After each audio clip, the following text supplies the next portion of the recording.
I'll start by reading a few scriptures. Ezekiel 47. Then the man took me back to the door of the temple. I saw water flowing from under the entrance of the temple toward the east. The temple faced east. The water was flowing under the south side of the temple, south of the altar. Then he led me through the north gate and around to the outer east gate. The water was flowing down the south side of the gate. With a measuring line in his hand, the man went eastward. He measured off 1,500 feet and led me through the water. The water came up to my ankles. Then he measured off another 1,500 feet and led me through the water. The water came up to my knees. He measured off another 1,500 feet and led me through the water. The water came up to my waist. Then he measured another 1,500 feet, but the water had risen so much that it became a river, which I couldn't cross. The river was too deep to cross except by swimming. Then he asked me, "Son of man, do you see this?" Then the man led me back along the bank of the river. As I went back, I saw many trees on both sides of the river. Then the man said to me, "This water flows from the land to the east, down into the Jordan Valley and into the Dead Sea. When the water flows into the Dead Sea, it will replace the salt water there with fresh water. Wherever the river flows, there will be many fish and animals. The river will make the water in the Dead Sea fresh. Wherever the river flows, it will bring life." Revelations 22, verse 1 and 2. The angel showed me a river filled with the water of life, as clear as crystal. It was flowing from the throne of Elohim and the Lamb. Between the street of the city and the river, there was a tree of life visible from both sides. It produced 12 kinds of fruit. Each month had its own fruit. The leaves of the tree will heal the nations. Jeremiah 17:7 and verse 8. Blessed is the person who trusts in Yahweh. Yahweh will be his confidence. He will be like a tree that is planted by water. It would send its roots down to a stream. It will not be afraid in the heat of summer. Its leaves will turn green. It will not be anxious during droughts. It will not stop producing fruit. John 7:37 through 39. In the last day, that great day of the feast, Yahshua stood and cried, saying, "If any man thirst, let him come unto me and drink. He that believeth on me, as the scriptures hath said, out of his belly shall flow rivers of living water. But this spake he of the Spirit, which they that believe on him should receive. For the Holy Spirit was not yet given, because that Yahshua had not yet been glorified." The water in all of these scriptures is the same water. The water flowing from the temple in Ezekiel and in Revelation is the same. I will go so far as to say Ezekiel and John were looking at exactly the same thing. The tree in Jeremiah, the tree was symbology of the people, a person planted. Is planted by and is the same water that is the Holy Spirit flowing from deep within us like a river. So I want to, again,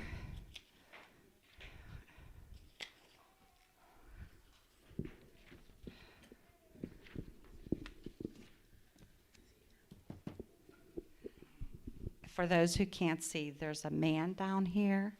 See that man? And his horse in the water. So he's, you know what he is, right? He's a miner. and he's doing the thing for gold. I'm just trying to help you see the picture. Okay. So what is this water? Yeah, what is it? A stream. See, he's in it. You know, his horse is in it. He's stooping down. It doesn't hardly cover him at all. Okay, so that's a stream.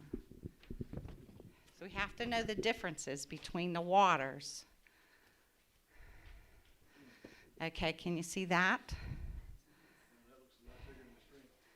Okay. Yeah, there's somebody paddling on a boat down. Could you take a boat in there? No. Okay, so this is a river, a stream, a river. So now what's the difference between the two? Deep and shallow. What else? Bigger. You mean by wider? Okay. Anything else? How about the stream is shallow, so we got the depth of water. So shallow versus the river has some depth to it. So what do you think would happen to the stream if we had a drought? It'd be gone. It'd be a figment of somebody's imagination. Be no more water. So I'm trying to stress here the necessity, because the scripture said it was a river, not a stream. It's a river. And when we're looking at that, we need to understand that this affects both our walk personally and ministry. Okay? The water is a flowing water. It's not a lake or a pond. It's a river. So it means it's in constant motion. Constant motion. And if it flows right, it could or should be an over the banks flowing. Okay. Now, one of the things that when we look at the naturalness of a natural river, we don't want it to overflow its banks. Because what happens when that happens? It floods. And what happens when it floods? People get sick, property gets damaged, there's destruction. But remember about this river. Ezekiel said everywhere the river goes is life. So I would want a flood. I want it to flood. I want it to go over the banks and flood. This is what I want. Okay, so we see we'd rather have a river than a stream. There's some things that you can definitely do.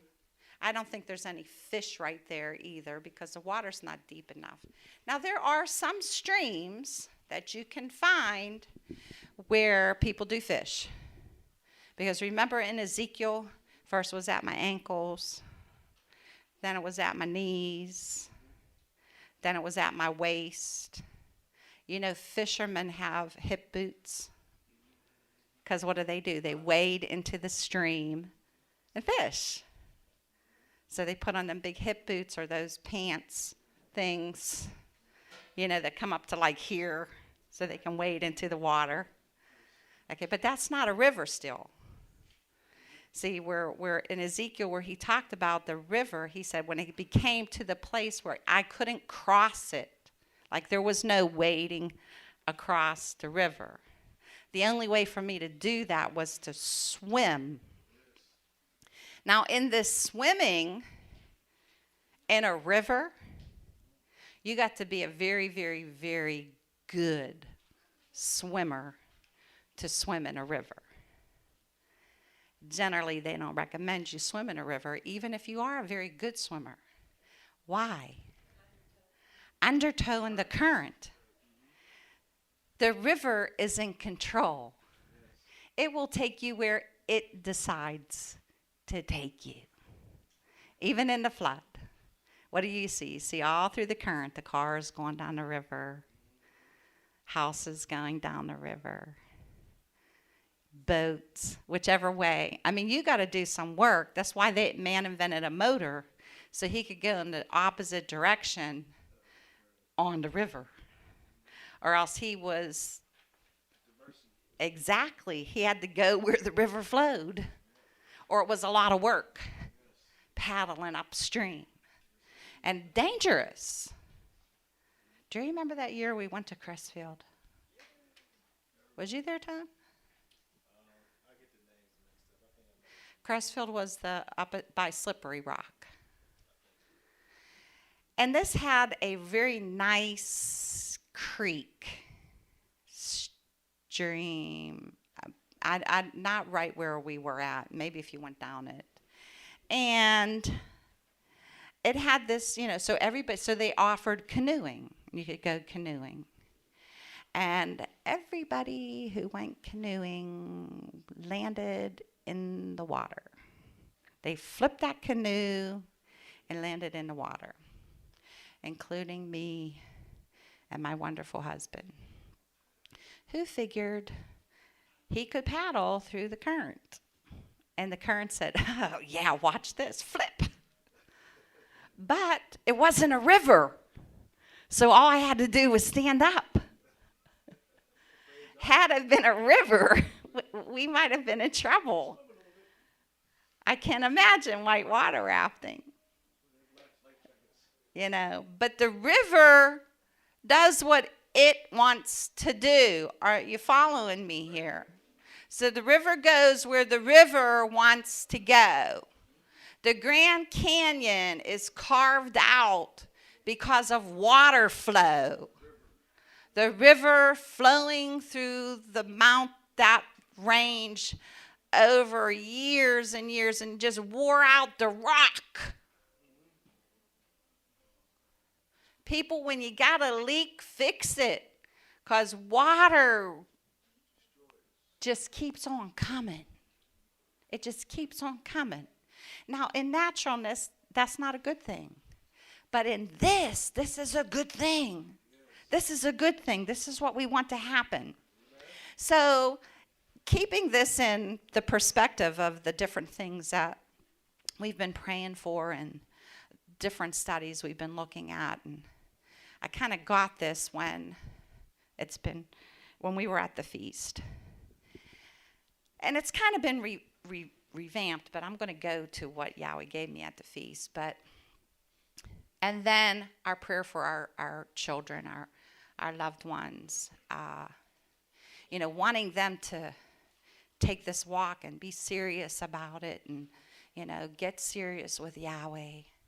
And even for ourselves, those of us that stumble and wrestle, and we're up one day, we're down the next day. What is the problem? So this is part of the problem and the solution. We need to allow the river, that it says right there, he that believeth on me, as the scriptures say. Got that right. Not just, oh yeah, I know he's real. Like the scriptures say, believe on him like that. Out of his belly shall flow rivers of living water. Out of his belly shall flow rivers, not the stream, but rivers. So what happens? I believed and received Yahshua as the scripture said, and I'm sure lots of you have too. So what's wrong with my river? What's wrong with the river? Because everywhere it flows, there's life. So if I'm wrestling with things in my life and evangelistic tools are not working, and everywhere the river's flowing, it's not producing, something's wrong, but it's not something wrong with the river. So man has this great invention because man does not like anything that he cannot control. So what did man do?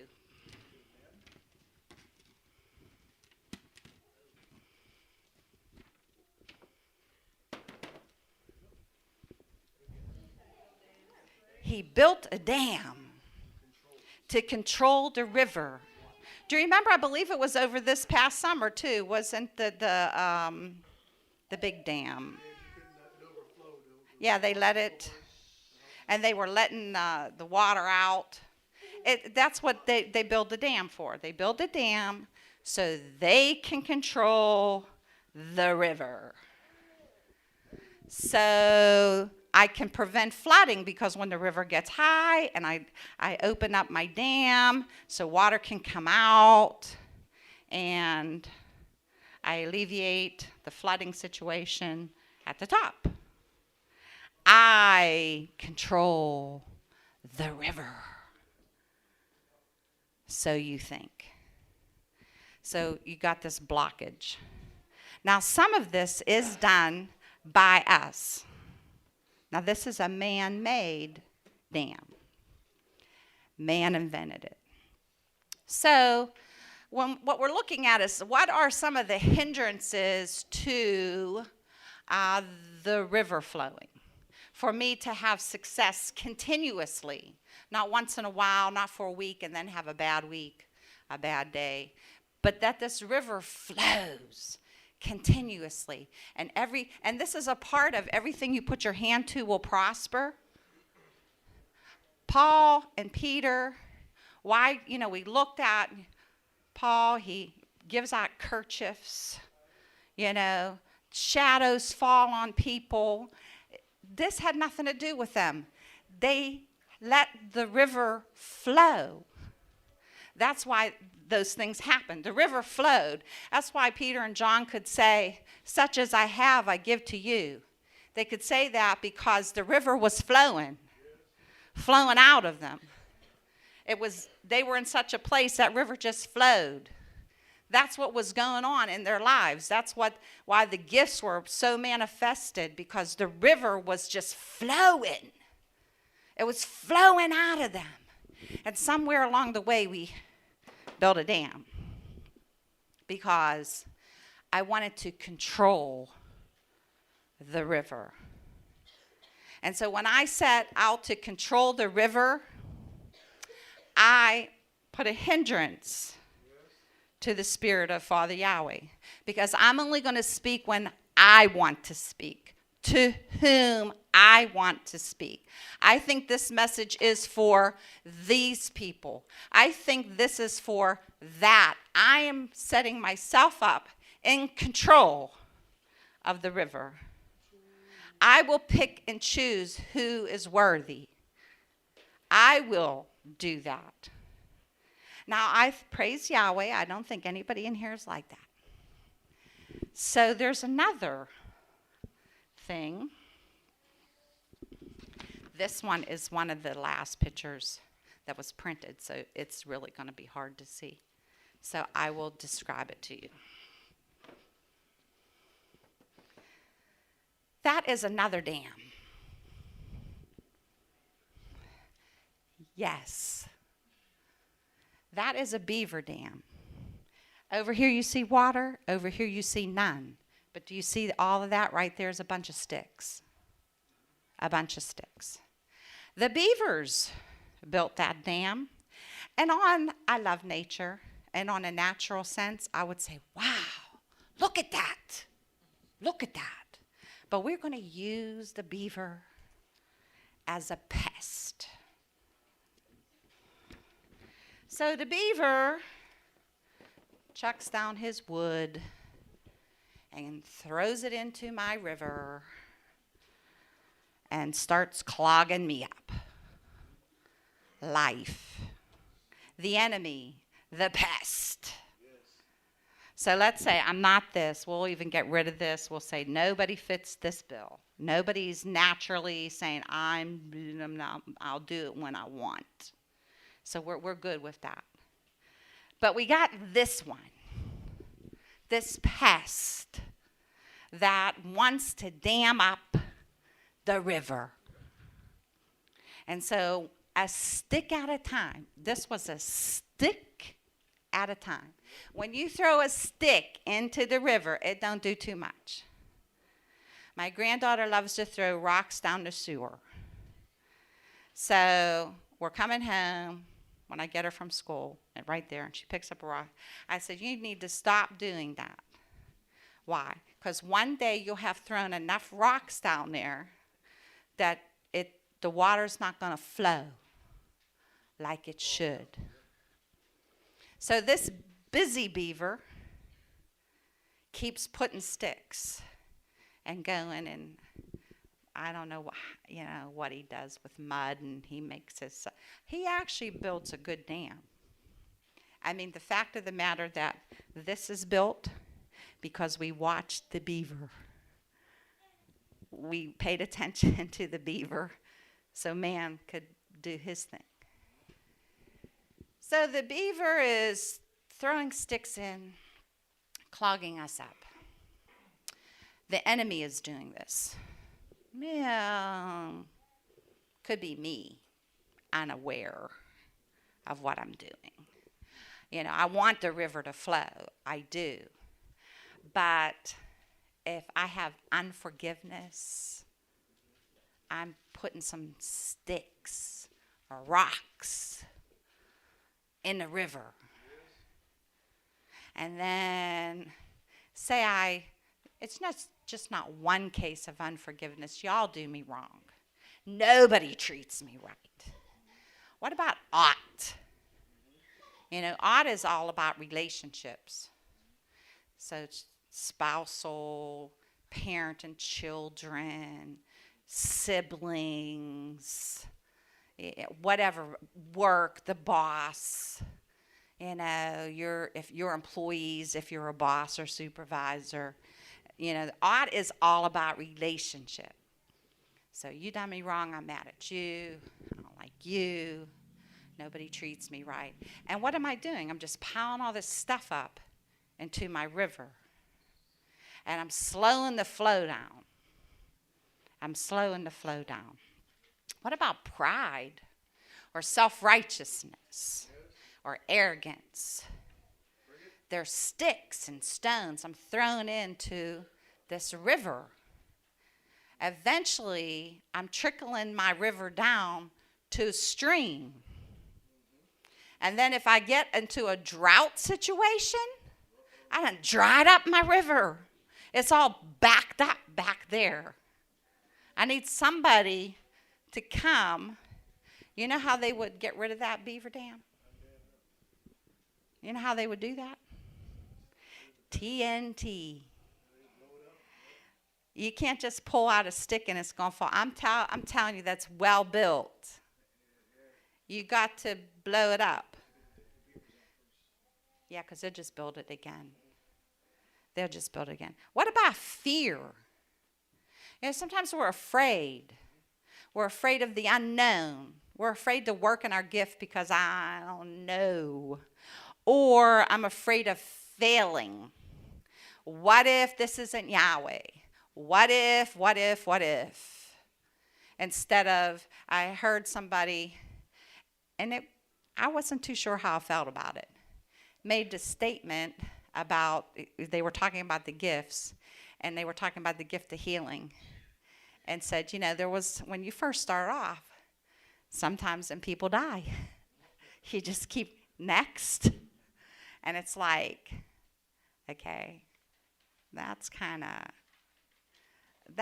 of morbid for you to put it like that, but that's the truth of the matter. The truth of the matter is, okay, you have the gift of healing, but your first couple people died or didn't recover. You don't quit. You can't quit. You have to keep doing. We have to keep moving on. We need to, and that's where we trust the rest of the body to help us along our way. But these fears are sticks, they're stumbling blocks that we're throwing into the midst of this river. And we're keeping it from flowing like it should. It's not free flowing. Sin.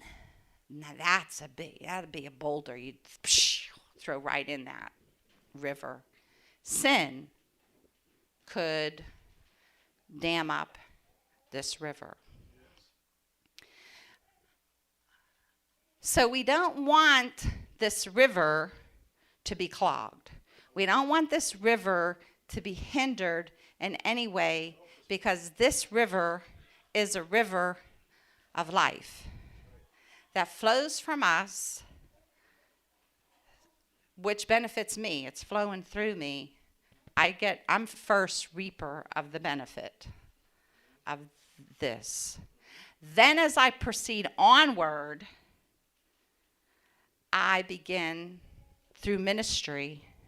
Whatever your ministry is, this river's going out. And it's going out, and life is coming forth from it. Life is coming forth from it. Think about what Ezekiel said. If I had a glass of salt water up here, when would you make it pure? How do you make the salt water pure? Salt water, when it's salt water, when the rivers run into the ocean, is the ocean one day going to be not salty? You know, all the rivers run into the ocean. So how come the ocean is still salty?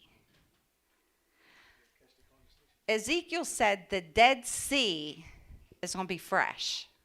See, we got to think about what Yahweh, it's a miracle. This is a miracle. And I'm thinking salt water, thinking about that tongue. Out the spigot is coming two things which ought not to be so. Yahweh can work something when the river flows. Even though it's salted, Yahweh can make it fresh water. And where fish and life, vegetation, things that are growing are going to come forth from it. Another thing I want to talk about with this river. What happens to a river when it rains? It gets faster. What'd you say? And it gets higher. This is usually when we have the chance of flood. So I am right now in the midst of showers of blessings. And the river is getting torrent. And it's flooding everywhere. It's going over the banks. And people are just, wow, she's blessed and she's rejoiced. And I said, yeah, we got it for you too. And then, we all get in the river. And if you don't get in the river, you're going to get swept up by the river. You're getting in the river one way or another. What about if it's showers of problems? What happens to the river? Nothing. It does the same thing. The rain, whether it's showers of blessings or showers of misery, produces the same thing because it's a river of life. It gets torrent and it floods. If we let it flow like it ought to. There's one other thing that we like to do to water.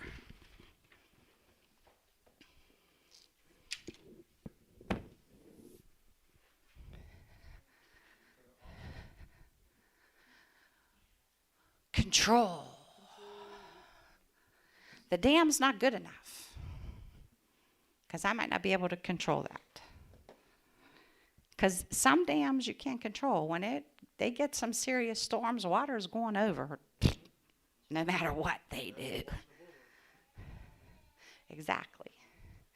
Instant flood. Whew. So I tap it with an on and off switch. This is a problem. This is the most problem I think we have in the church. How many people have heard, something happened, not a good thing, from something minor to something serious, and then you'll be talking to somebody in the church and say, oh yeah, Yahweh told me that. Huh? Yahweh told you that and you just let it go. You just watched it happen. What did he tell you for? Oh, well. I was on off today. And I didn't feel like letting it flow. Probably because of one of these hindrances.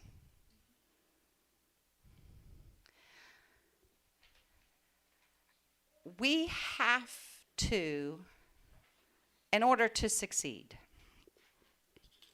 I'm going to go back to Sister Inez's testimony, her Facebook note. In order to succeed in life, I have to let the river flow. I can't dam it up myself. I can't tap it. I can't let the enemy come and build a dam. I have to let it flow. Now, if it flows, and this picture is a nice, calm river. But I don't even want that.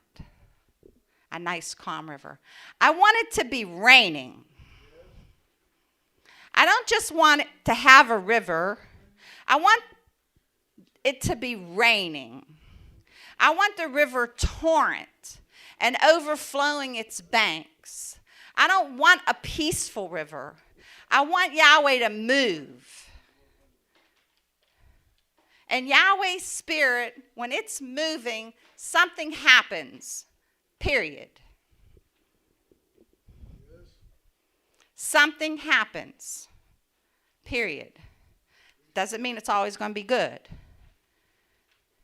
Early church, day of Pentecost, Spirit of Yahweh comes in like a flood, a mighty river flowing. And they speaking in tongues, and Peter goes out and he preaches that first Pentecostal fire message. And the people are, what must we do? Oh, go, what is it, 2 chapters later? 2 chapters. Maybe it's the next chapter, I don't know. Same thing. Wow, that preacher's preaching, that river's flowing. And the men that heard it jumped on them, gnashing of teeth, wanting to kill them. Something happens. Always. Always. When the river is flowing, something happens. Always. Always. To you, to those around you. Now, I surely would like for them to jump in the river and come take a swim with me while we're flowing down the river. Drowning in the river. But if you don't want to do that, you will get swept up by the river one way or another. There's no escaping it. When Yahweh is moving, Yahweh is moving. He causes results. You don't cause results. Yahweh causes results. The Spirit of Yahweh causes results. Let's look at Ezekiel one more time. What happened? The angel shows Ezekiel, takes a measurement, says, at first the water's at my ankles. Then it's at my knees. Then it's at my waist.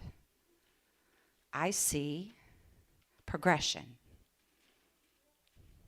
Each time there's a measurement, the water is increasing. It's increasing. So there's space for, if you're in ankle deep water, take another measurement, get it to the knees. Take another measurement, get it to the waist. Take another measurement so that it's a river. It's a progression that happened. But it ends up as a river. A river. And it's a river of life. We need to loose, maybe I shouldn't put a T on there, loose the river. Everyone who received the Spirit of Yahweh, you got a river in you. A river. Not a stream, not a drip. Now, I don't care what you're doing to the river. You got a river in you that wants to just burst forth. Yahweh just wants to flow. That's what he wants to do, but he's not going to take you by force. He's going to let you do the spigot thing and hopefully work with you until he can just, I don't know, have anybody ever had any serious plumbing issues where the pipe just goes psh, and water just, if we're like this, that I'm praying for the pipe to just go psh, and water to just squirt out everywhere. So, and Yahweh will do it. He'll do it. If the enemy has built a dam, Yahweh know how to blow that thing up. But you got to recognize, I'm dammed up here. My river's not flowing. And then first, of course, did I do this? Oh, Yahweh, I do something about that. Did the enemy do? Oh, Yahweh, I want you to do something about that. And loose it. And loose it and let it flow. Flow. It's not a pond. It's not a lake. It's a river. A river. A river that it's raining on the other side. It's raining on the other side. It's coming down from heaven. It's raining. And it's landing in the river. This is not a peaceful. This is torrent. Torrent. Torrent waters. Enter at your own risk.